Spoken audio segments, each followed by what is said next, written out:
Check. Hello, అందరికీ నమస్కారం.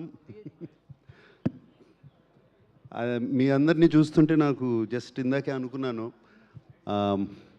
My beginning of my career కరెక్ట్గా 6 ఉండేవారు అంతే ముందు, and only 1 photographer. No phones, no recording, no cameras, nothing.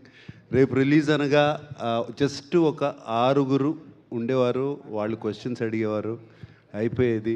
భయం కూడా ఉండేది కాదు మాట్లాడతాకి. ఇప్పుడు ఏమన్నా మాట్లాడాలంటే కూడా భయము, ఎక్కడ కెమెరా పెడతారు, ఎక్కడ ఏం చేస్తారు, ఫ్రీజ్ అయిపోయి ఉన్నాం.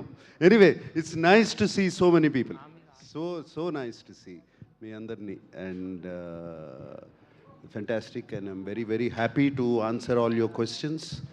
మీరు ఏమైనా questions I think Lenin start అయిన తర్వాత ఫస్ట్ ప్రెస్ మీట్ ఇది. నేను రావటం బయటికి వచ్చి మాట్లాడతాము.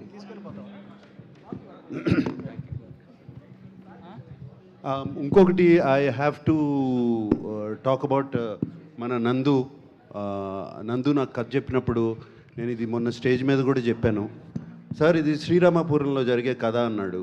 శ్రీరామపురం అనగానే నాకు ఇమీడియట్గా యాంటెనా పైకి వెళ్ళింది, ఎందుకంటే అది మా నాన్నగారు ఊరు. బట్ కృష్ణా జిల్లా అది, బట్ ఇది చిత్తూరు జిల్లా అని చెప్పి మొదలుపెట్టాడు. ఎనివే యాంటెనా పైకి వెళ్ళిపోయింది, సో వింటం మొదలుపెట్టాను. And fantastic narrator. అండ్ అతను రాత డైలాగ్స్ కానీ ఇట్స్ రియలీ ఈ మధ్యకాలంలో అంత మంచి డైలాగ్స్ వినలేదు, నందు రాసిన డైలాగ్స్. అండ్ అఖిల్ని వాళ్ళ శ్రీరామపురం కూడా తీసుకెళ్ళినప్పుడు చాలా సెంటిమెంట్గా ఫీల్ అయ్యాను. నేను మొన్న కొన్ని వీడియోలు అవన్నీ చూశాను, వాళ్ళ అమ్మగారు భోజనం పెట్టడం అఖిల్కి, ఇవన్నీ I felt very very good. అండ్ మీ అమ్మగారి పేరు మురళి కదా, మురళి గారికి థ్యాంక్ యూ.